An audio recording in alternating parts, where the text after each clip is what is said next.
안녕하세요. 대국민 부동산 톡쇼 살까 말까의 MC 이호선입니다. 집을 사려고 하면 집값이 떨어질 것 같고 안 사자니 또 오를 것 같고 이거 살 수도 없고 안 살 수도 없습니다 라고 하시는 우리 실수요자분들께 내 집 마련의 바른 정보를 드리고자 시작한 대국민 부동산 톡쇼 살까 말까가 어느덧 3개월이 됐습니다. 그리고 아쉽게도 오늘이 마지막 시간입니다. 오늘은요, 여러분께 내 집 마련에 대한 우리 살까 말까 지금까지 함께한 쭉 그동안에 있었던 얘기들과 함께 여러분에게 총정리하는 그런 시간으로 함께 하도록 하겠습니다. 물론 생방송으로 지금부터 시작합니다. 두 분의 전문가께서 살까 말까 우리 9월 6일에 첫 방송부터 지금까지 이렇게 함께 해주셨습니다. 먼저 월천대테크 이주연 대표님. 벌써 3개월이 지났습니다. 네, 어떠셨나요? 3개월 방송하시면서요. 네.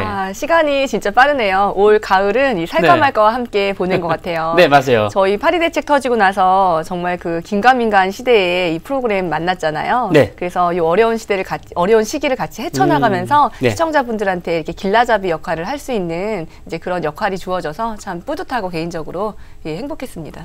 근데 3개월이 네. 정말 빠르게 지나갔어요. 맞아요. 네. 계속 대책 나오고요. 그렇죠. 뭐 시장이 급변하게 변화하니까 네. 좀 많이 바빴던 것 같아요. 그러니까 갑자기 영어 문장이 떠오르네요. Time flies very fast.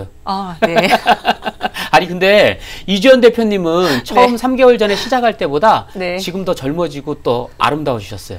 이게 매주 메이크업을 받잖아요. 네. 정말 이게 거의 신부 화장 그쵸. 수준인데요. 네. 이제 메이크업 원장님도 제 얼굴에 이렇게 익숙해지셨나 봐요. 빨라지시고 점점 예뻐지는 것 같잖아요. 그러니까 이제 또 화면 좀 받으려고 그러니까 끝났네. 카메라 마사지? 네. 그리고 더 리서치 그룹 부동산 조사연구소 우리 김학렬 소장님 원래 인기 많으셨는데 살까 말까로 인기가 더 많이 상승하셨죠? 네. 그전에는 이제 인터넷에서 혹은 이제 목소리로 인기가 많았었는데 지금은 이제 얼굴을 좀 많이 알아봐 주시는 분들이 많아서 저도 좀 저를 만나기가 힘듭니다, 이제. 네. 네. 3개월 지내면서요, 가장 좀 기억에 남는 일 있으면 하나만 좀 소개를 해 주시죠. 이게 생방송으로 진행을 했잖아요. 네. 그래서 초반에 조금 이제 저희가 많이 긴장을 했었는데, 어느 순간 이제 긴장이 풀리기 시작하면서, 여기 오는 게 너무 행복하더라고요. 그렇죠. 그래서 이제 이주연 대표 예쁜 얼굴 매주 볼 수 있는 것도 행복했고, 네. 이 이호선 MC의 네. 너털을 웃음 듣는 것도 그리웠고요. 그리고 무엇보다도 여러분들한테 실질적으로 해드릴 얘기가 많아서 네. 실제 내 집 마련에 좀 도움이 되는 정보들을 좀 빨리 알려드리고 싶어서 그런 것들 말씀드리는 시간이 이렇게 있었다는 것들이 굉장히 행복했습니다. 그렇죠. 네. 그리고 이제 살까 말까가 이제 3개월이 되고 나니까 네. 처음에는 이제 알아보시거나 그리고 이제 어디서 만나면 이렇게 물어보시는 분들이 없었는데 요즘에는요, 어디 가면은 다들 저한테 어디 사야 되냐 말아야 되냐 물어보고 집 어디 사야 되냐 그러고 지금 살 때인지 말 때인지 물어보는 사람이 너무 많아요. 네. 이제 아마 앞으로 이혜선 엄씨님 같은 경우는 네. 부동산 전문가로서 아마 그래야 될 좀 것 더 같아요. 이제 인지도가 올라갔기 때문에 네. 그런 쪽으로 아마 좀 많이 좀 찾으실 것 같아요. 공부를 더 해야 될 것 같아요. 네. 이제 좀 이렇게 사인해달라는 사람도 있고 그래서 사인 연습 다 해놨더니 이제 네. 끝나네. 이거 어디다 사인해야 될지 이거. 저한테 좀 해주십시오. 이제 이따 끝나고 많이 해드리겠습니다. 네. 원하시면은 이제 등판에다가라도 크게. 제 속옷에다가도 큰 집 사라고. 알겠습니다. 대국민 부동산 톡쇼 살까 말까가 특히 이제 그 주에 있었던 부동산 관련 이슈 기사들을 또 함께 또 얘기하면서 많은 정보와 부동산에 관련된 우리 상식과 지식을 좀 전해드리는 그런 시간을 좀 보냈습니다. 많은 분들이 좋아하셨는데요. 정말 많은 얘기들을 좀 나누었잖아요. 네. 가장 많이 언급됐던 얘기가 아마 8.2 대책, 9.5 대책 이런 대책들이 아닌가 이렇게 생각이 됩니다. 네. 그래서 네, 그러니까 이제 대책이 나온 다음에 저희가 거의 한 달 정도 만에 이제 방송을 시작을 했는데, 그러니까 이 대책을 듣고 나서 이게 집을 사라는 메시지인지, 혹은 팔라는 메시지인지 이게 헷갈린 거예요. 그러니까 다 주택자들한테는 집을 팔고 실수요자들은 이제 집을 사라는 메시지로 대책이 나온 건데. 네. 이제 다 주택자들에 대한 규제 정책이 계속 강조가 되다 보니까 실수요자들이 헷갈린 거예요. 그렇죠. 집을 사도 되는지 말아야 되는지. 네. 그래서 이제 아마 그래서 더 얘기가 많았던 것 같습니다.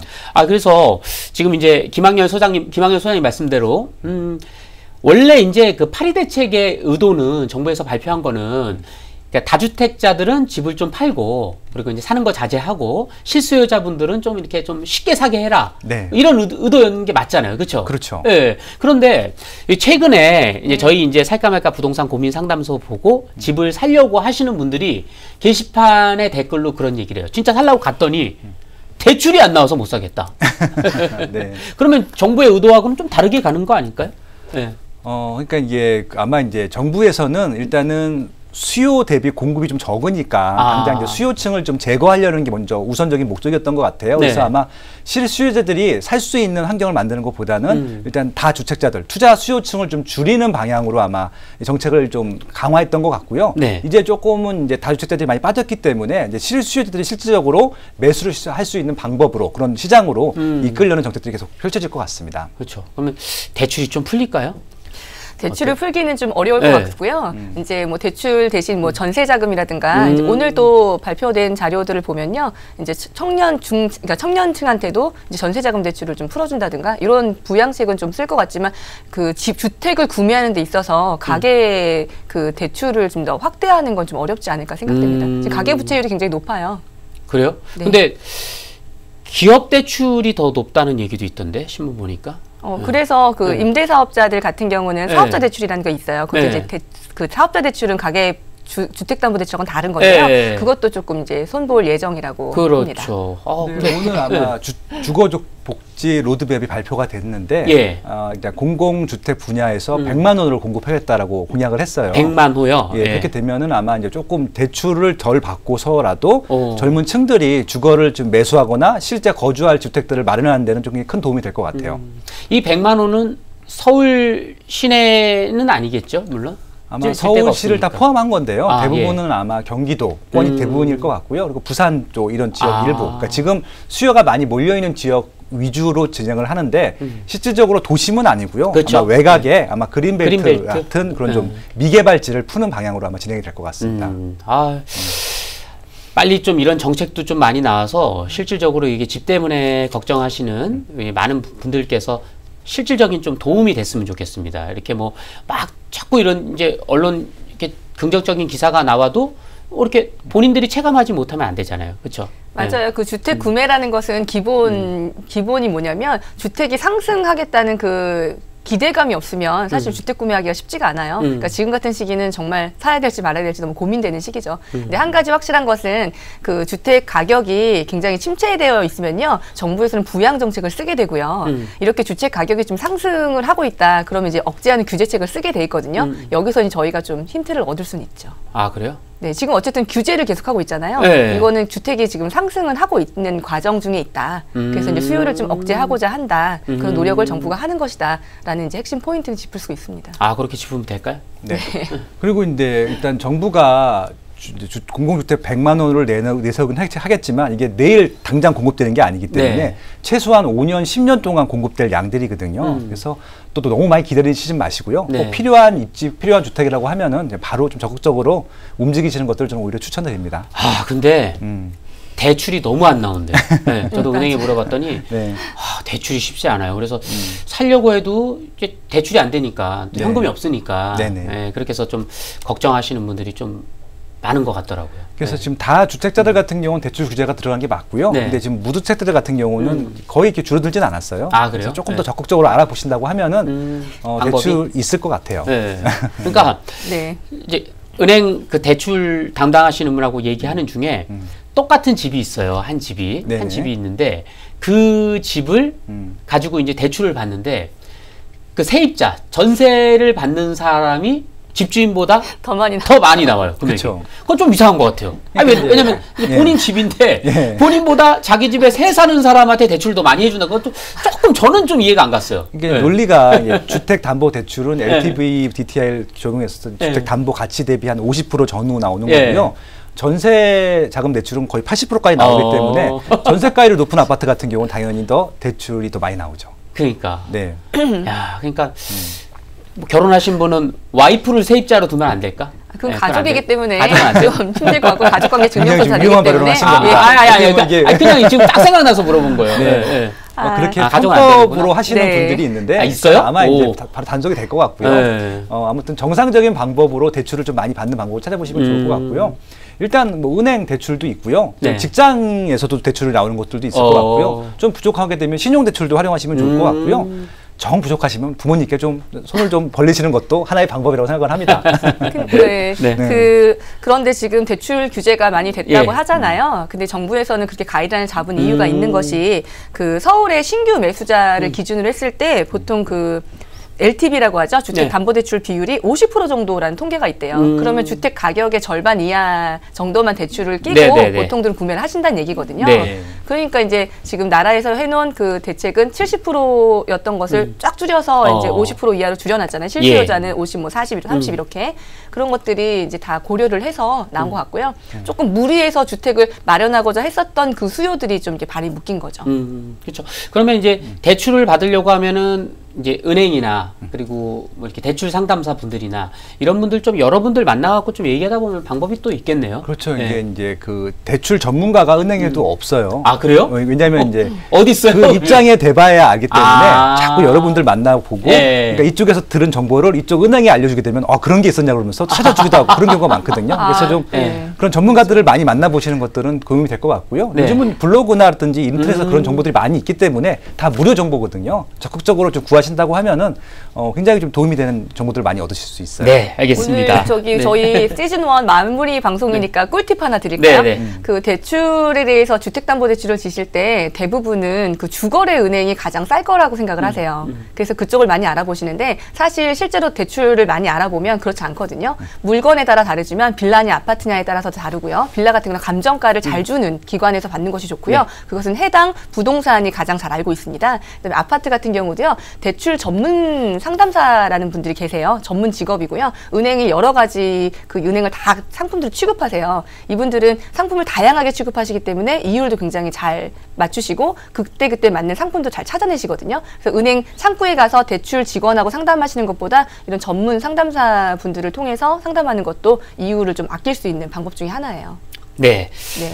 그리고 이제 두 번째 시간에는요, 신반포 센트럴 자이 엄청난 인원이 몰렸다. 어마어마했죠. 네. 정말 많은 시청자분들께서 관심을 가져주셨어요. 왜냐하면 엄청 비싼 가격임에도 불구하고 사람들이 많이 청약을 하고 또 방송 내용 중에 싸다. 4천만 원이 평당 4천만 원이 넘는데 저 싸다. 이호선 MC님 멘트 기억나요? 싸다고요? 싸다고. 그러니까 왜냐면은 그 집값이 4천만 원이 아니라 한 평당 4천만 원이 그렇죠. 넘는 분양가였잖아요. 그럼 10평만 돼도 와 30평만 돼도 10억이 넘는 가격인데 싸다고 하니까 상대적으로 이제 무조건 보셔야 될 것 같은데 지금 반포에서 제일 비싼 아파트가 아크로리버 파크인데 지금 7천만 원 가까이 한단 말이에요 평당.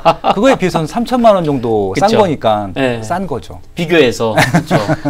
그리고 입지도 굉장히 좋아요. 3호선, 7호선, 9호선이 다 지나가는 초역세권 위치에 상권도 너무 좋고 학군도 좋고 한강도 가깝고 뭐 하나 빼놓을 조건들이 없는 거예요. 그런 입지 조건을 완벽하게 갖춘 지역인데 새 아파트인데 주변보다 싸다.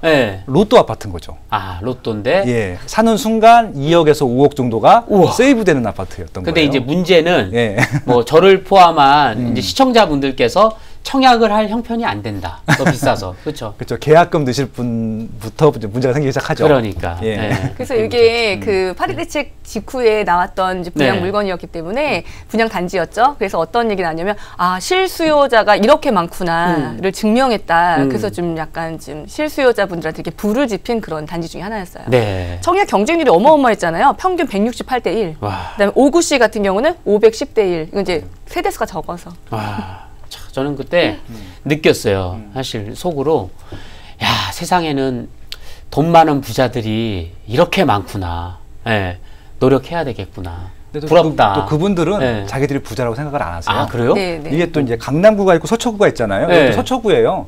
그러니까 또 이제 서초구 분들은 우리는 뭐 강남에 비해서는 뭐 우리 서민층이라서 우리는 뭐 이 정도야 뭐 이것밖에 안 되시거든요. 그렇죠. 그래서 우리들이 봤을 때는 진짜 부자신데 또 그들 분들 세계에서는 그냥 중산층이신 거예요. 그러니까. 그래서 굉장히 수요가 많은 거죠. 사람은 만족할 줄 몰라요. 네, 그러니까 저희 주변만 보니까 그렇지 네. 주 위로도 시장이 많고 밑으로도 시장이 많고 굉장히 시장은 많습니다. 맞아요. 예. 그리고 이제 그 옆 단지죠. 반포 주공 1단지 과다 이사비 논란 우리 기사 네. 또 얘기했었는데 이게 어떻게 결론이 났어요 지금?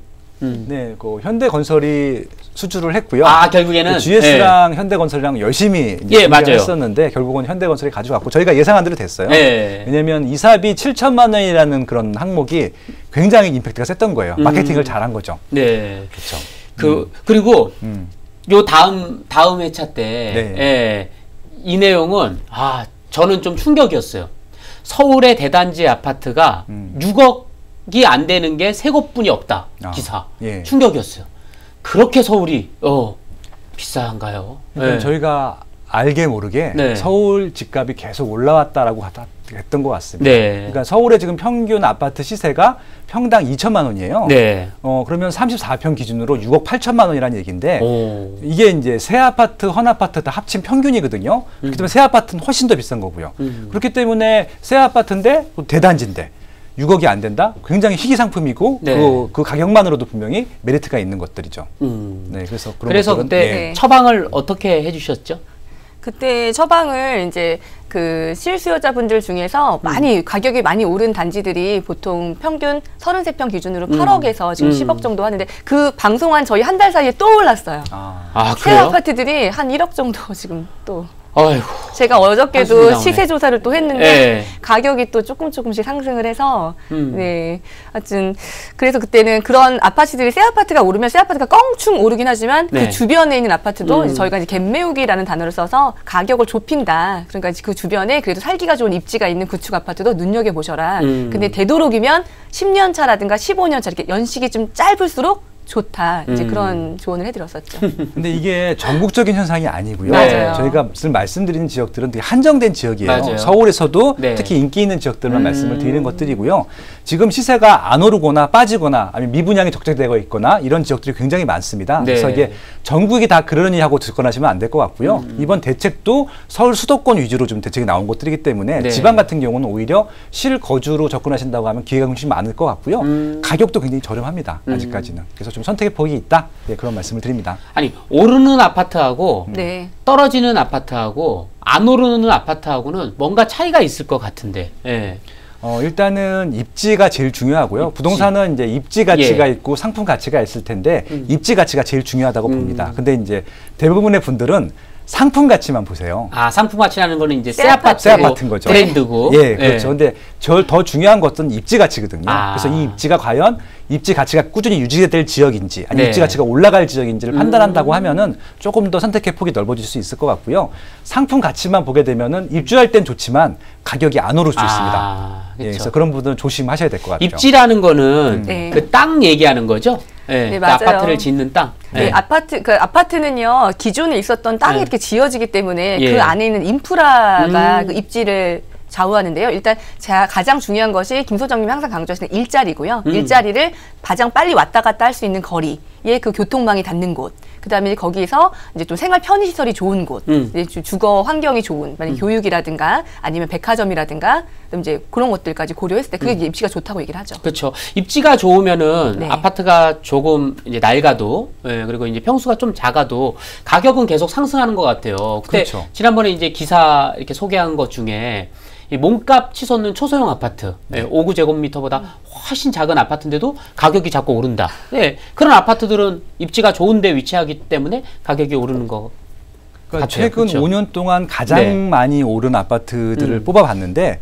다 초소형이나 소형 아파트였었고요. 조건이 역세권이었습니다. 네. 역세권에 초소형, 소형, 그다음에 또 신규 아파트 같은 경우는 지금 부르는 게 갑이고요. 아직도 매물이 별로 없어요. 그러니까 그런 아파트들은 아마 계속 지속적으로 가치는 상승할 것으로 예상이 되고요. 그래서 그만큼 서울이란 지역은 일자리가 많고 교통이 편리한 입지가 중요하다. 그런 말씀을 드립니다. 이 초소형 아파트가 오르는 데는 또 다른 이유도 있을 것 같아요. 이렇게 사람들이 결혼도 안 하고 이렇게 가족 수도 좀 적어지고 아니 만약에 예전처럼 3대가 같이 모여 있고 그러면 이런 현상이 있을 수가 없지 않을까요? 그렇죠. 지금 이제 1인 가구가 급증하고 있거든요. 그러니까 이제 4인 가족 이상이 급감하고 있고요. 그래서 앞으로도 이런 초소형이나 소형에 대한 수요는 지속적으로 늘어날 것 같고요. 그래서 이제 아파트뿐만이 아니라 요즘은 쉐어하우스라 그래서 1인 가구들을 위한 전용 주택들도 굉장히 좀 다양하게 좀 시도가 되고 있습니다. 우리나라가 이 경제나 여러 가지를 일본의 영향을 많이 좀 받는다고 얘기를 하시는 분들이 계시잖아요. 네. 근데 제가 예전에 이제 일본 가족집에 몇 번 놀러를 간 적이 있는데 일본은 정말 그 동경 시내 안에 집이 작더라고요. 근데 한국은 사실 몇 년 전, 뭐 예전에 한 10년 전, 20년 전에 그렇게 작은 집들이 없었잖아요. 근데 요즘 드니까 진짜 그 작은 아파트들 뭐 광고도 많이 하고 주변에 사시는 분들도 많이 있고 좀 그런 것 같아요. 근데 이 초소형 아파트 이 인기가 언제까지 지속될 것 같아요? 우리 전문가님은? 초소형 아파트는요, 핵심이 그러니까 청장년층들이 결혼을 좀 늦게 하는 것도 한 몫을 하고, 그다음에 이제 대학을 다 서울로 올라와요. 요즘에는 지방에서 대학을 그냥 다니는 수요보다 다 이제 서울로 상경하는 그런 수요가 많기 때문에 자연스럽게 20살 때부터 이제 혼자 생활을 하게 되죠. 그런데 이 초소형 아파트는 또 주의할 점들이 있어요. 공급은 적지만 그 경쟁 상품들이 많습니다. 지금 오피스텔? 많이 오피스텔도 그렇고요. 그다음에 도시임령 생활주택이라 해서 아파트처럼 생겼지만 아파트가 아닌 빌라보다 큰 것들이 있고요. 그다음에 또 지금 서울 시내의 주택 공급이 원활하지 않았잖아요. 그래서 그 다세대 빌라라든가 원룸, 투룸 공급이 굉장히 많았고 인허가를 많이 내줬어요. 그런 것들이 이제 좀 그 경쟁 상품이고요. 또 하나는 지금 정부에서는 그 청장년층을 위한 그런 공공주택, 임대주택을 많이 늘릴 생각을 하고 있어요, 계획을. 그래서 역세권 시프트라고 해서 초역세권에 이제 그런 주택들을 싼 값에 공급을 해주겠다 이런 계획도 살고 있거든요. 그런 것들은 경쟁 상품이에요. 네. 그리고 그 34건에서 4건 서민들 찾던 아파트가 거래 빙하기다. 예. 지금 파리 대책 이후에 집값이 많이 떨어지진 않았어요. 예. 그렇다고 거래가 막 이렇게 많이 된 것도 아니죠. 그렇죠. 다주택자분들이 집을 많이 내는 것도 아니죠. 예. 그 기사죠. 예전에 우리 한 달 전에 다뤘던 기사인데요. 맞아요. 최근에 굉장히 개인적으로 조사를 많이 해봤어요. 왜 이런 현상이 발생할까? 그래서 이제 실질적으로 집을 여러 개 갖고 계신 분들도 만나봤고요. 그다음에 한 채를 갖고 계신 분도 만나봤는데 매도 의향이 일단 없으세요. 그러니까 이런 시장이라고 하면은 주택 가격은 아마 오르지 못한다 하더라도 빠지지도 않을 거다라는 것들이고요. 그래서 이분들은 그냥 어떻게 보면 버티기 전략이신 것 같아요. 그렇다 보니까 지금 거래되는 것들은 금매 위주로만 거래되는 것들이고요. 금매가 아닌 것들은 오히려 매수를 거둬들입니다. 그렇게 하다 보니까 호가는 계속 올라가고 거래량은 좀 줄어들고 그런 시장이라고 보시면 될 것 같아요. 그럼 공인중개사 분들도 조금 힘드시겠어요. 좋아하지는 않으시겠어요. 거래량이 줄었기 때문에 지금 재미있는 현상이 뭐냐면요. 그 파리 대책이 그 주택을 지금 현재 투기 과열 지구에서는요, 지금 현재 당장 주택을 팔게 되면 3월까지 팔더라도 10% 중과하는 양도세 중과를 받습니다. 그래서 파시는 분 입장에서 고민해 보셔야 돼요. 내가 지금 주택을 팔아서 개수를 줄일 때 양도세를 계산해 봐야 되는데 지금 현재 내는 양도세보다 근데 지금 서울의 모든 지역이 전세값이 많이 올랐잖아요. 강남 지역도 마찬가지고 평균 그 전세가율이 70% 정도가 되거든요. 신축 기준으로는. 그러다 보니까 그냥 전세를 두는 것이 오히려 더 이득인 거예요. 그런 분들 같은 경우는 굳이 팔 생각이 없으신 경우가 많아요. 전세 같은 경우는 대출을 받을 필요도 없잖아요. 그렇죠. 대출 부담도 없고. 왜냐하면 다 주택자들 같은 경우는 대출이 지금 안 나오기 때문에 추가 투자를 못하는 것들인데 그냥 어떻게 보면 전세 투자를 하게 되면 대출도 받을 필요가 없기 때문에 그냥 이 시장은 그냥 유지할 수 있는 것들이죠. 오늘 주거복지 로드맵이 발표됐는데 그 주택 임대 사업자에 대한 정책이 빠져 있어요. 저는 그걸 제일 기대하고 있었는데 그러니까 어떻게 그래야 향후 시장을 파악할 수 있는데 지금 다 주택자들이 어떻게 출구 전략을 쳐야 될지 좀 모르겠어요. 저도. 그래서 좀 어떤 시장이 전개될지 좀 저도 좀 더 기다려봐야 될까요? 그래야 될 것 같습니다. 아니 근데 물론 이제 발표하는 우리 정부에서는 최고의 부동산 전문가분들이 계실 거잖아요. 그것만 연구하시는 분들이시죠. 근데 왜 발표 안 할까요? 어렵죠. 어렵기도 하고요. 정치적인 의도가 있을 수도 있다는 생각이 들고요. 왜냐하면 좀 시장을 좀 불안하게 함으로써 이 다주택자들 같은 경우는 팔게 하려는 또 의도도 있을 것 같기도 하고요. 여러 가지 좀 전략적인 또 그런 것들이 있을 것 같습니다. 어디다 물어봐야 될까요? 네, 글쎄요. 이게 저도 쉬운 모르겠습니다. 별들에게 물어봐야 되나요? 쉬운 문제는 아닐 거예요. 전월세 상한제 뭐 네. 이제 2+2 갱신권 이런 얘기 나오는데 제일 민감한 얘기가 보유세 이런 얘기 나오는데요. 네. 그런 것들은 사실 주택 시장을 가장 누르는 크고 좋은 방법은 사실 보유세를 건드리는 건데요. 이거는 정말 민감한 문제죠. 내가 재산을 팔았을 때 생기는 양도 차익은 괜찮아요. 왜냐면 돈을 벌었으니까 법만큼 세금 내는 거잖아요. 근데 보유세라는 것은 그냥 내가 내 집 한 칸 갖고 있는데 그거로 인해서 이제 내 비용이 부담이 증가된다면 그것들은 좀 서민들한테도 안 좋죠. 네, 저는 보유세 많이 내고 싶습니다. 많아서. 네, 그리고 이 강남에서 이 부동산 관련 이슈에서 가장 많이 나오는 아파트, 음마 아파트. 예, 음마 아파트가 아파트. 결국 49층의 꿈을 포기했다라는 기사, 네, 인기 기사였는데요. 예. 결국에는 포기했어요, 49층을. 결국 서울시 기준은 35층이거든요. 네. 35층을 수용하기로 했던 것 같고요. 아직 최종 결정은 나지 않았지만 그 방향으로 하게 되면 이제 곧 아마 이제 분양하는 단계로 들어가게 될 것 같습니다. 그럼 35층으로 거의 될 확률이 높겠네요. 35층이 제한이니까. 그러니까 이게 그러니까 투자하시려는 분들도 많이 들어가셨지만 실제 거주하시는 분들도 많거든요. 네. 그분들이 너무 오랫동안 기다렸어요. 그러니까 맞아요. 주변에 이제 새 아파트 네. 입주하시는 것들 보면서 많이 부러우셨던 것 같고요. 그러니까 빨리 가는 것들이 빨리 새로운 아파트 입주하는 것이 좋겠다라고 판단하신 것 같아요. 근데 제가 네. 여기 음마 아파트에 상가가 있잖아요. 네. 그 상가를 소유하고 계세요? 아니, 소유는 아니고 상가에 있는 제가 이제 한의원을 다녀요. 체질 개선하는 한의원을 다녀요. 네네네. 좀 건강해지려고, 더 건강해지려고 오랫동안 이제 MC를 하고 싶어서 한의원을 다니는데 다닌 지가 한 1년이 조금 넘었어요. 네. 근데 이제 한의원을 가는 길에 보면 이제 부동산들이 많잖아요. 그러면은 이제 시세표라고 하나요?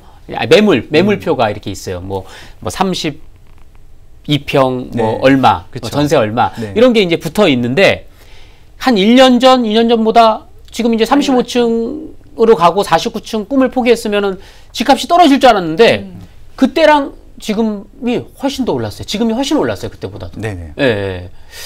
그러니까 이게 층수 그런 거랑 또 상관없나 봐요. 이게 시간이 줄어들면 또 이렇게 가격은 또 상승하고 그런가 봐요. 집값이라는 게. 그러니까 이제 층수가 올라가게 되면 조금 더 사업 이익이 커지기 때문에 수익성이 올라가는 것들이고요. 일단 수익성이 줄어든다고 하더라도 아까 양도세과 마찬가지인데 네. 소득이 있긴 있는 것들이거든요. 그래서 이제 특히 이 강남 지역 같은 경우는 신규 아파트 수요가 원체 많기 때문에 네. 신규 아파트로 들어가는 것 자체가 수익입니다. 그래서 전반적으로 지금 신규 아파트가 될 만한 아파트들은 가격이 많이 올랐고요. 강남뿐만 아니라 서울 집값 전체가 다 올랐거든요. 그래서 이거는 뭐 자연스러운 인플레이 현상이라고 보셔도 될 것 같아요. 그렇더라고. 근데 여기가 네. 되게 재밌어요. 이 상가가. 예. 엄청 지하에 전에도 소개 한번 해드렸지만 네. 지하에 재래시장이 있더라고요. 맞아요. 안에. 그래서 그때 저는 사실 거기 1년 넘게 이제 한의원을 가끔씩 한 달에 몇 번씩 가면서도 떡볶이집을 지난번에 이제 방송할 때 처음 들었어요. 그래서 제가 말씀드렸죠. 예, 그 지난주에 거기 그 튀김 아저씨 떡볶이집 가서 예. 떡볶이하고 튀김하고 새우튀김하고 먹었어요. 예. 예, 맛있더라고요. 맛있죠. 근데 싸지는 않아. 강남이라서. 예, 예. 떡볶이 튀김 이렇게 먹는데 12,000원이 나왔어요. 그 정도면 뭐 한 끼씩.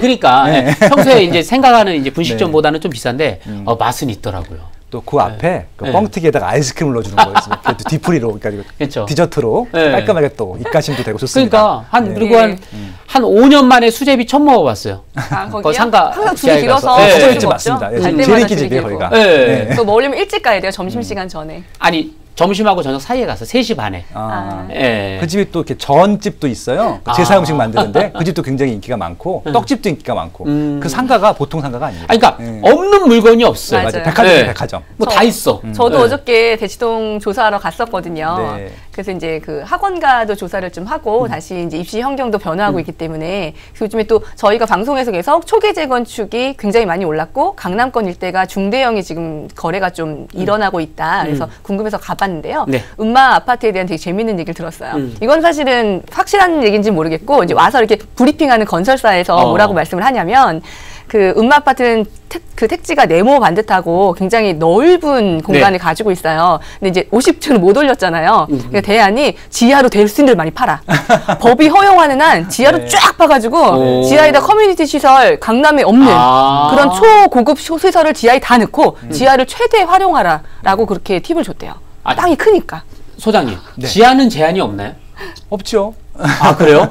네. 야. 네, 근데 이제 문제는 지하는 건축비가 기하급수적으로 증가합니다. 더 많이 조금만 그렇죠? 파도 돈이 엄청 늘어납니다. 아마 만약에 파면은 건축비가 2배, 3배 될 수도 있어요. 그러니까 그건 아마 적정한 수준을 조절해야겠죠. 맞춰서 하겠죠. 네.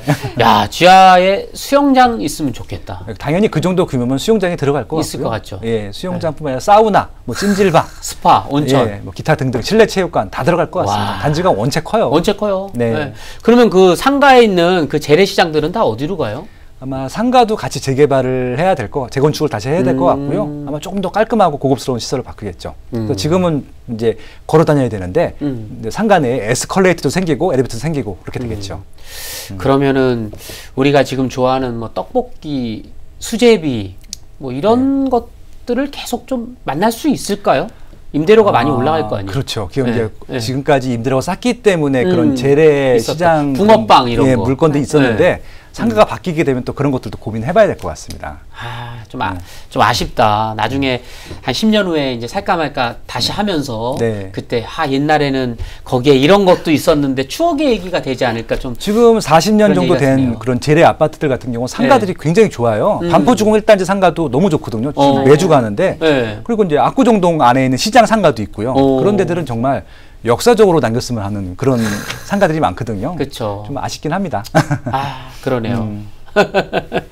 네, 그리고 김포 도시철도 개통되면 김포 집값 얼마나 오를까라는 우리 기사. 네. 예, 김포가 옛날에 미분양이었잖아요. 미분양이 많았잖아요. 네. 근데 이제 최근에 내년에 이제 도시철도가 개통하죠. 개통되죠. 예, 네. 그래서 그런지 요즘에 이제 김포 한강 신도시가 집값이 조금 오르고 있다. 이런 네. 기사 얘기를 많이 했는데. 예. 그래서 어떤 분이 저한테 질문하셨더라고요. 아, 그래요? 무슨 그래서 질문을요? 이제 김포가 이제 오르기 시작하면 네. 성당 2천도 갈 수 있다라고 지난번에 방송을 했었잖아요. 예, 그래서 예.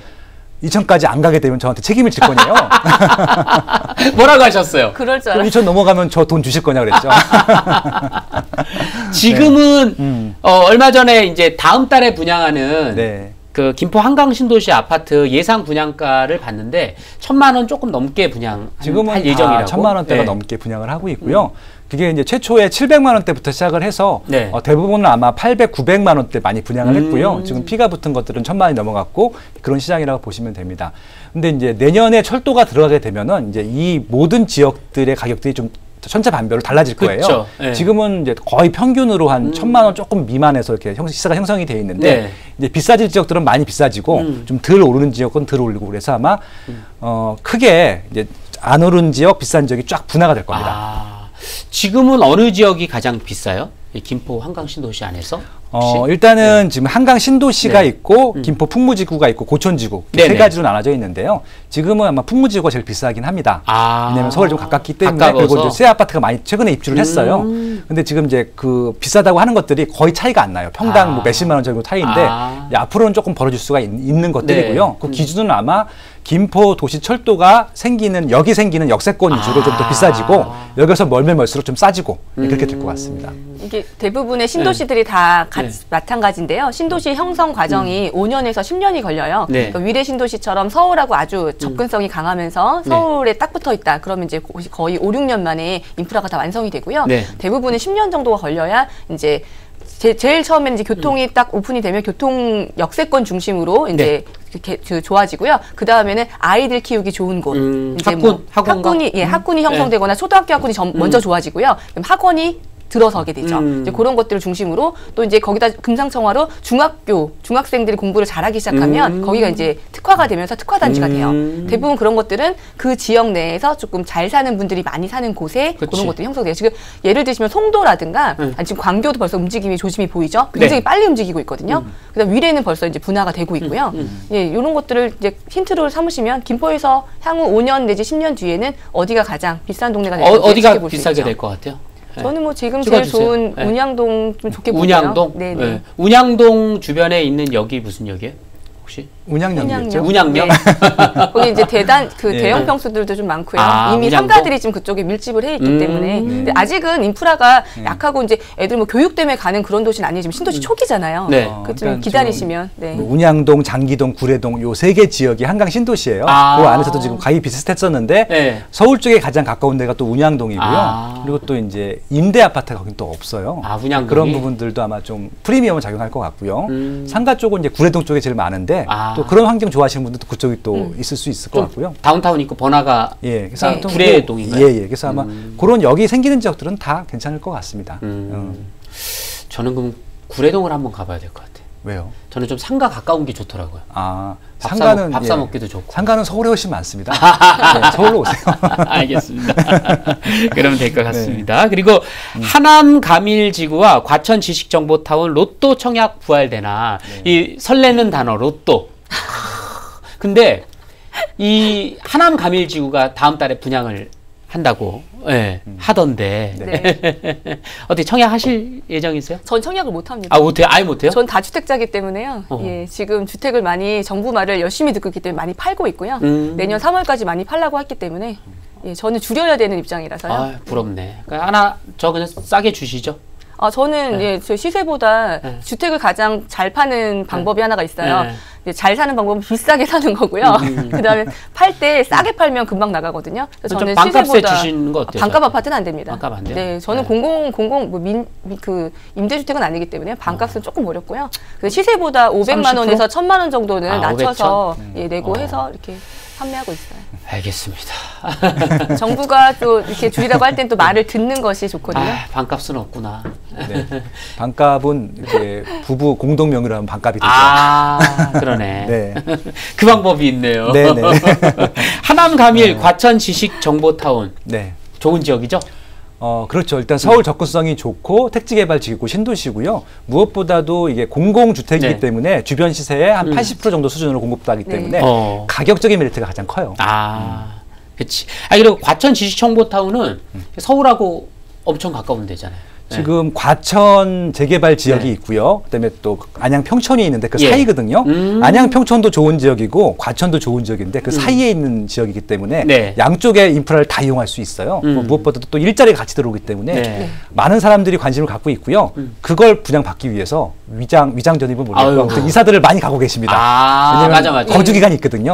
원래 신도시의 가장 최대 단점이 아파트는 새 거고 좋은데 교통이 불편하거든요. 근데 이 과천 지식은요. 4호선에 이제 그 역을 뚫어주고요. 그다음에 지금 저번에 말씀드렸다시피 성남간 고속도로도 뚫렸고 뭐 여러 가지 호재가 많고 입지적인 조건도 좋고 뭐 빠지는 게 없어요.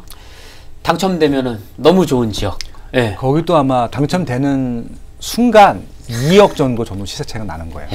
그거 깔고 시작하는 겁니다. 저는 한 번도 당첨된 적이 없어요. 근데 진짜 2억 넘게 상승할 아파트에 당첨되고 그러면 제가 원래 하고 있는 본업을 소홀할 것 같아. 그게 걱정돼서 일부러 당첨이 안 될래. 그러면 안 되죠. 왜냐하면 그 주택이라고 하는 것은 요즘에는 또 이렇게 전매 제한이라는 것도 있기 때문에 과열된 지역은 미리 감안을 해서 사고 파는 것을 억제해놨어요. 일단은 그 등기를 치셨다가 이제 실거주를 하셨다가 파셔야 되기 때문에 이런 잔금 문제도 발생하고요. 그다음에 주택이 또 하나 기보유하고 있었으면 기존 주택은 팔고 이렇게 약정서도 써야 되고 대출을 갚으려면요 열심히 본업에 충실하셔야 그 2억 오른 아파트를 지킬 수 있어요. 그리고 이게 실거주 하셔서 매수를 하시는 분들하고 주택이 없는데 청약 신청을 하시는 분들하고 좀 마음가짐이 달라요. 그러니까 이제 청약이 집이 없고 청약을 하시는 분들 같은 경우는 그 시책이 나면 굉장히 배 아파하시는데요. 실질적으로 청약이 되신 다음에 사시는 분들은요, 그거 전혀 감흥이 없어요. 실거주 주택이기 때문에 그치. 2억이 오르든 3억이 오르든 아무 느낌이 없어요. 그렇기 때문에 이제 그게 특히 뭐 로또라고 하긴 하지만 엉덩이 깔고 안고 사는 거기 때문에 맞아. 특별한 게 또 메리트가 있는 건 아닙니다. 당첨 본업에 소홀할까봐 당첨 안 되려고 했는데 그냥 당첨돼야 되겠어요. 그리고 일을 더 열심히 하시게 될 거예요. 그러니까 당첨될래요, 저. 되고 싶다고 되면 얼마나 좋을까요? 그리고 이제 지난주였어요. 파리 대책 100일이 지났잖아요. 고양시 덕양구가 풍선 효과를 톡톡히 봤다는 우리 기사로 얘기 많이 했는데 그때 소장님을 더 사람들이 좋아하고 더 검색을 많이 했대요. 김 소장님. 왜요? 그때 덕양구 얘기하다가 스타필드에 강아지 끌고 다닌다고 얘기를 할 때 소장님께서 그 강아지 끌고 다니는 게 이제 보통 반려견이라고 얘기하는데 그때 유기견이라고 그러셔갖고 사장님 너무 웃었다고 저한테 아는 분들 전화 와갖고 생방송의 묘미죠. 그러니까 김 소장님 너무 재밌으신 분이라고. 저희가 그거 말고도 이게 생방송이다 보니까 가끔 실수를 하죠. 저는 저번 주인가 압구정동 얘기할 때 56평 30평 동판 있는데 네. 36평이라고 얘기를 했잖아요. 이게 이제 생방송이니까 그때 가끔 네네. 이렇게 말이 잘못 나올 때가 있어요. 그러면 아찔한데 네. 그때 그 말씀하실 때 그 반려견을 유기견이라고 말씀을 해주셨잖아요. 정말 모르셨어요? 네. 언제 저는 하셨어요? 이제 생각은 반려견을 했기 때문에 네. 당연히 반려견이라고 얘기를 했었을 텐데 이게 생방송이다 보니까 그게 또 거의 끝부분이었을 거예요. 네. 말을 빨리 하려다 보니까 네. 입이랑 좀 다르게. 아니 저도 그냥 얘기를 방송 때는 들었는데 네. 저도 이제 순간적으로 아 그게 원래 좀 이렇게 애착 가는 강아지가 유기견이구나 이러고 이제 가서 끝나고 나갔더니 네. 주변 분들한테 전화가 오는 거예요. 네. 요즘 유기견 키우냐고 그래갖고 이제 네. 저희 그 방송이 살까 말까가 다들 아시겠지만 홈페이지 들어오시면 다시 보기로 보실 수 있어요. 또 유튜브로도 다시 보기로 볼 수 있잖아요. 그래서 바로 찾아서 이제 봤더니 네. 아 너무 재밌더라고요. 근데 다 이해는 하셨을 거예요. 아, 그럼요. 이렇게 네. 같이 함께하는 방송이기 맞습니다, 때문에 맞습니다. 네, 한번 네. 충분히 공감해 주셨을 것 같습니다. 인간적인 네. 우리 방송, 인간적인 우리 네. 더 리서치 그룹 부동산 조사연구소 우리 김학렬 소장님과 네. 함께하고 있는 살까 말까입니다. 별명을 뭐 네. 유기견으로 하시면 안 됩니다. 네. 네. 그리고 날개단 수생 뉴타운. 네, 수생 뉴타운이 요즘에 이제 집값이 많이 상승하고 인기가 많다. 네, 기사 지난주에 또 얘기 나눴었잖아요. 예. 제가 이제 추천드렸던 지역 중에도 하나고요. 이제 상암 DMC라는 엄청난 업무 시설도 있고, 네. 근데 이제 그 배후 지역에 깔끔한 주거시설이 부족했었는데, 네. 수색 뉴타운, 증사 뉴타운을 개발하면서 거기에 대한 호재가 생겼다라는 말씀을 드렸었고요. 기존에 그 옆에 가재울 뉴타운이 있습니다. 네네. 거기가 이미 시세가 많이 올라졌기 때문에 수색 뉴타운은 가재울 뉴타운과 또 상암 DMC 사이에 있는 지역이거든요. 네. 양쪽에 또 기반 시설들도 이용할 수 있는 입지기도 하고요. 여러 가지 호재가 있는데 그런 부분들 때문에 추천을 드렸었던 네. 단지죠. 우리가 이제 3개월 동안 대국민 부동산 토크쇼 살까 말까 하면서 이렇게 많은 기사를 다뤄서 함께 얘기를 했습니다. 이 기사만 아마 다들 좀 이렇게 방송 보시고 개인적으로 조금만 이렇게 좀 알아보시고 하셨다면 부동산에 관련된 지식이 아마 많이 좀 이렇게 상승했을 거란 그런 생각이 듭니다. 그리고 대국민 부동산 토크쇼 살까 말까의 가장 인기 있는 코너는 뭐니 해도 부동산 우리 고민 상담소 살까 말까 고민 상담소가 아니었나 그런 생각이 듭니다. 많은 분들이 사연도 올려주시고 또 해법도 제시해 주셨는데 이전 우리 대표님 같은 경우는 어느 분이 가장 기억에 남습니까? 꼭 집어서 어느 분이라고 하기는요. 이제 방송의 초기에는 사연 2개씩, 그다음 이제 후반부에서는 3개 내지 4개를 소개해드렸는데 다 사연 하나하나가 마음에 와닿죠. 깜짝 놀랐던 부분은요. 네. 저희 시청자분들은 저축을 잘한다. 저축액수에 정말 놀랐어요. 그러니까. 저 지금 반성하고 있고요. 네. 그다음 두 번째는 서울 시내에 그 노른자에 사시는 분들은 기본적인 소득 수준이 높구나. 월급 듣고 좀 놀랬고요. 저축을 잘하고 또 소득이 높으신 분들만 글 올리시는 거 아닌가요? 그거는 아닌 것 같아요. 그다음에 또 이제 그 실사연을 지금 시청자분들도 게시판 다 이제 요즘 공개글로 사연이 올라오기 때문에 네. 보셨으면 좋겠는 이유가 뭐냐면 거기에 물어보시는 사연들이요. 지역이 대부분 겹치는 곳들이 많아요. 네. 그런 곳들이 실수요자들이 집을 구매하고자 하는 그런 수요가 많은 곳이다라는 것도 증거가 되고요. 네. 특히 이제 분당 지역도 정말 많이 물어보셨고요. 네. 예, 그런 것도 이제 힌트가 될 수 있을 것 같고 핵심은요. 부인 말을 들어야 돼요. 제가 사연을 이제 얘기를 하다 보면 정말 와이프 말만 잘 들어도 여자 말만 잘 들어도 됩니다. 부인 없는 저 같은 사람은 누구 말 들어야 될까요? 그러면 이제 이렇게 전문가의 말을 들으시면 되죠. 그럼 됐구나. 우리 김 소장님은 어떤 사연이 기억나세요? 엄마 말 들으세요. 엄마. 네. 소장님은 많은 우리 사연 이전 중에서? 대표님과 네. 같은 생각이고요. 예, 이게 예. 이제 저희가 한 3달 동안 그 질문을 받다 보니까 겹치는 부분들이 좀 있으셨어요. 지역 같은 경우는. 이게 예. 일종의 빅데이터가 돼서 이 지역에 정말 실수요가 많구나라는 것들을 느꼈었고요. 특히 분당에 대한 맞아요. 예. 질문이 굉장히 많았기 때문에 그래서 분당이 투기 과열 지역으로 추가 지정됐구나 그런 생각을 다 했습니다. 이유가 있네. 예, 근데 아마 이런 네. 실수요는 단기간에 이제 없어지거나 생기거나 이런 것들이 네. 아니기 때문에 분당 수요는 계속 지속될 것 같습니다. 그래서 네. 향후에도 이런 분당이라든지 분당 주변 지역들은 관심 있게 보시면 좋겠다라고 하는 것들이고요. 네. 제가 기억나는 사연도 네. 분당에 대한 사연이었어요. 그래요? 그래서 그때 한 미혼 여성분이셨는데 예, 기억날 것 같아요. 2가지 지역인데 교육 환경이 좋은 곳과 역세권 둘 중에 어디를 해야 되는지를 선택을 물어보셨는데 저희는 이제 애가 없으시면은 역세권 쪽으로 가셔라라고 답변을 드렸었고 고맙다는 답변 메일을 받았습니다. 아니 저도 네. 그 이대 입구에 사시는 분께서 네네. 지금 아파트를 이제 일시적 1가구 2주택 때문에 그거를 이렇게 내비두고 이제 금호동에 있는 대우 프루지오인가? 네. 그 아파트를 이제 살까요라는 질문이 있었어요. 예. 기억나요. 아, 샀는데 네. 이거를 이제 언제 팔아야 되나 이런 네. 질문이었어요. 근데 그분께서 바로 방송 끝나고 그 다음 주에인가 바로 그냥 그 대연동 럭키 아파트를 팔았다. 네. 그리고 고맙다. 그런 이제 그 기억이 났어요. 그리고 정말로 이 두 분께서 이제 상담해 주신 분들, 예, 사연 이렇게 소개된 분들께서 바로 결정해서 감사글도 이렇게 올려온 걸 보고 대국민 부동산 토크쇼 살까 말까가 정말 많은 분들이 관심을 갖고 보는구나. 더 우리가 이렇게 책임지고 더 이렇게 준비를 해야 되겠구나. 좀 이런 생각을 한 주 한 주 하면서 방송을 했던 것 같아요. 뭐 보람이 있는 일이에요. 네, 그러니까. 아무튼 뭐 큰 일은 아니라 하더라도 네. 소소하게 도움을 드렸기 때문에 저희 자체들도 진짜 너무 그쵸. 보람을 느낍니다. 네. 저희가 그 가을 개편 프로그램으로 네. 이제 가을 시즌을 맞아서 이제 3개월 예정했던 시간 오늘 이제 마지막 채웠죠. 시간이잖아요. 꽉 네. 채워서 이제 오늘 끝나는데 보람도 많이 되고 예. 한편으로는 이제 두 분께서 정말 이렇게 준비를 많이 해서 정말 이제 본인의 가족이 상담한 내용을 답변하는 것처럼 해주셔서 그만큼 많은 분들이 그걸 믿고 결정을 하시지 않았나 그런 생각이 듭니다. 네. 예. 그리고 저희가 이제 그 답변을 드리는데 또 네. 이호선 MC님께서 예. 콕 아니 왜냐면 주셔가지고 저는 이제 더 시청자 구체적으로 입장에서 말씀드렸던 것 했으니까 같아요. 그렇죠. 예, 그냥 얼렁뚱땅 이렇게 막 네. 이렇게 얘기를 하면은 실적은 도움이 안 되거든요. 네네. 그리고 괜히 이제 기분 나쁘고 간 보는 것 같고 네네. 그래서 이제 제가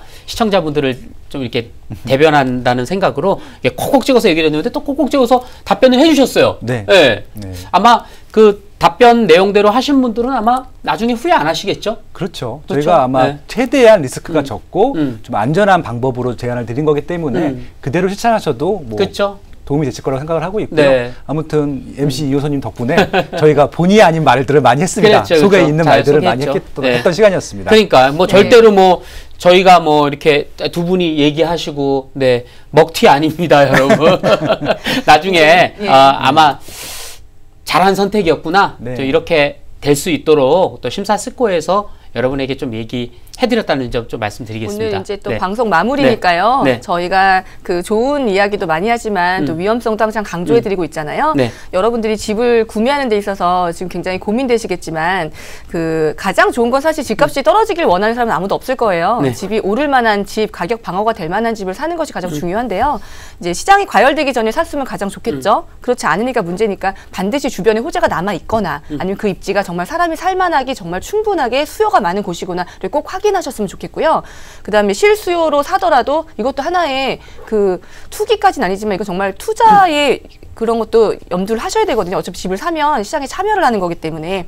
그다음에 또 금리 걱정 많이 하시는데요. 금리가 그 시장 경기 상황이 좋아질 때 금리가 오르는 건 사실 그렇게 크게 문제가 되지 않아요. 근데 이제 예를 들면 세계 경기, 저희는 되게 살기가 힘든데 세계 경제 때문에 다른 나라가 금리를 올려서 저희도 따라서 올린다. 이런 거 좀 문제가 되거든요. 그러니까 지금 금리 올라가는 거는 크게 좀 많이 부담을 안 가져도 좋겠고요. 만약에 대출을 좀 무리해서 70%, 80% 이렇게 져서 투자를 하신 분들은 조금 줄이는 게 맞지만 실수요자라면 대부분 아까 50%, 40%의 이제 그 주택을 구매하고 계셨기 때문에 1% 정도가 오르면 체감 금리는 한 33% 정도의 느낌은 돼요. 네. 그래서 이제 무리하지 않는 선에서 생활비를 줄일 수 있는 만큼 정도만 주택 마련을 하셨으면 좋겠다라는 거 강조드리고 싶어요.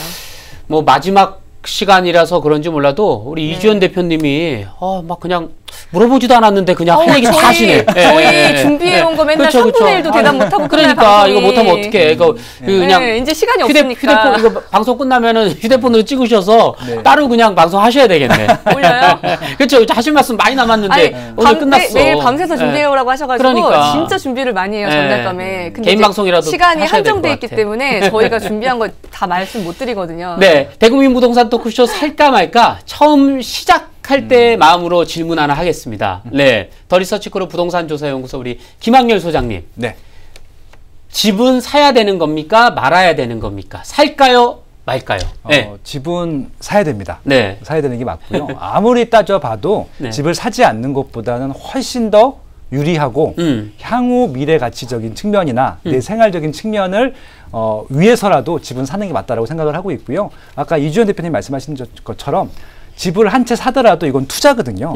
향후에 집값이 떨어질 것을 예상하고 집을 사시는 분들은 없기 때문에 그렇습니다. 네. 그래서 되도록이면은 집값이 빠지지 않을지요. 그러니까 이게 집으로 보시면 되지 않고요. 입지로 보셔야 됩니다. 부동산은 입지가 중요하기 때문에 네.